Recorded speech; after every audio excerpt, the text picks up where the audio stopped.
এইটো আপোনাৰ থকা ঘৰ আছিলে ন? হয়। এইটো এই জন্মস্থান।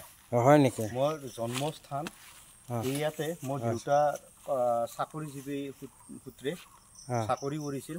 আচ্ছা আচ্ছা। এইটো ইয়াতে আছিল, এইটো ব্লক অফিচ। আচ্ছা। এতিয়া এইফালে দেখুৱাই দিয়ক, এইটো ব্লক অফিচ আছিল। এই অফিচটোতে দেউতাই চাকৰি কৰিছিল। হয় নেকি? ব্লক অফিচত। আৰু মোৰ থকা ঠাই, দেউতা থকা ঠাই এই বজাৰটো আজি ভঙা বজাৰ হ'ল।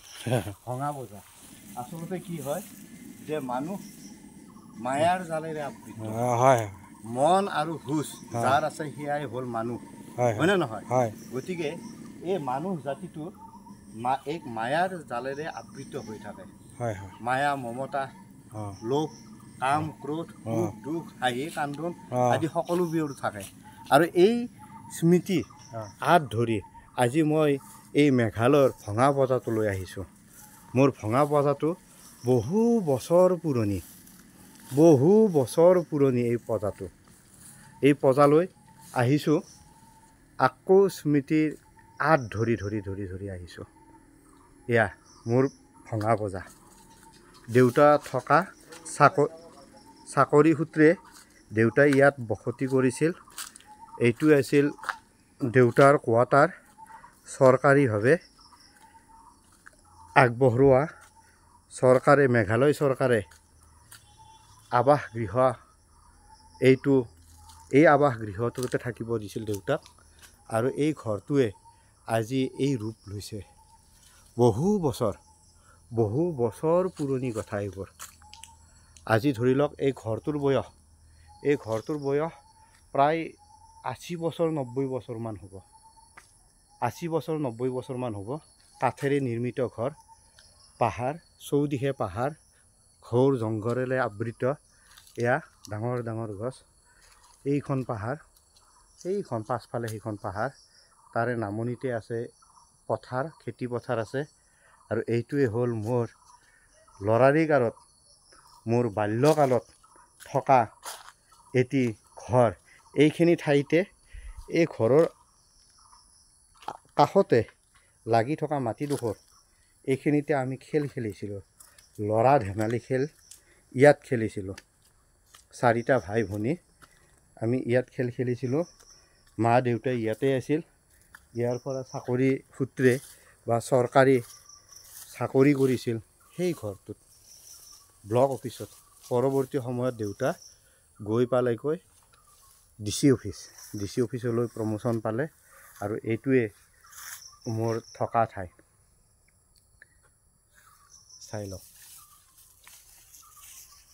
কিছুমান স্মৃতি মানস পটত ৰৈ যায়। স্মৃতিবোৰ মানস পটত ৰৈ যায়। সমগ্ৰ জীৱন ধৰি আমৃত্যুলৈকে ভিৰ কৰি থাকে মন জগতত এই স্মৃতিয়ে বাৰে বাৰে বিচাৰে যে মানুহৰ জীৱন, মানুহৰ যিটো ল'ৰালি কাল, যিটো শৈশৱ কাল, এই শৈশৱক নিজে পাহৰিব নোৱাৰে কেতিয়াও।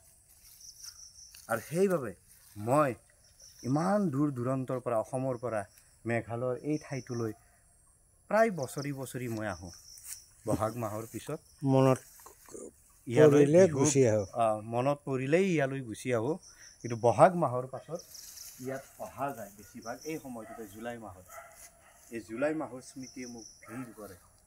এইখন ঠাই এইখিনিতে মই দেখুৱাই দিছোঁ, খেল খেলোঁ। এই সামান্য ঠাইখনতে আমিবিলাকে খেল খেলিছোঁ। ইয়াত গাৰো ল'ৰা ছোৱালী, ৰাভা ল'ৰা ছোৱালীবোৰ আহিছিল 2-এটা। আৰু ইয়াৰ পৰা কিছু দূৰত, প্ৰায় 200 মিটাৰমান দূৰত এখন ডাঙৰ ফিল্ড আছে। এই ফিল্ডখনত ইন্দিৰা গান্ধী আহিছিল। সৌৱা ফিল্ডখন, এই পোনাই চালে এনেকৈ ঘূৰি যাব লাগিব এই ৰাস্তাটোৰে।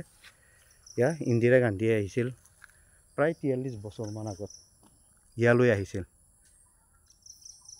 এয়া চাই লওক, মোৰ জন্মভূমি, হয়নে খুৰা?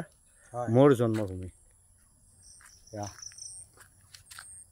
এইবোৰো কোৱাৰ্টাৰ আছিল, আৱাস গৃহ আছিল। এতিয়া ভাঙি গুডন বনাইছে বা কিবা কিবি বনাইছে। সেইফালেও কংক্ৰিটেদি বনাইছে। পুৰণি কাঠৰ ঘৰবোৰ ভাঙি পৰিল। আৰু সেইবোৰত এয়া যে দেখিছে, এয়া কংক্ৰিট ঘৰবোৰ বনাই তুলিছে। এইখিনি অকণমান ওখ, ইয়াৰ পাছৰ অংশবিলাক দ ঠাই, তাৰ পাছৰবিলাক আকৌ পাহাৰে আবৃত। এই ঠাইখনেই মোৰ মৰমৰ, এই ঠাইখনেই মোৰ শ্ৰদ্ধাৰ, মোৰ হৃদয় পটত ওলমি থকা এডোখৰ ঠাই, যিডোখৰ ঠাইলৈ মই বছৰি বছৰি আহোঁ জুলাই মাহত।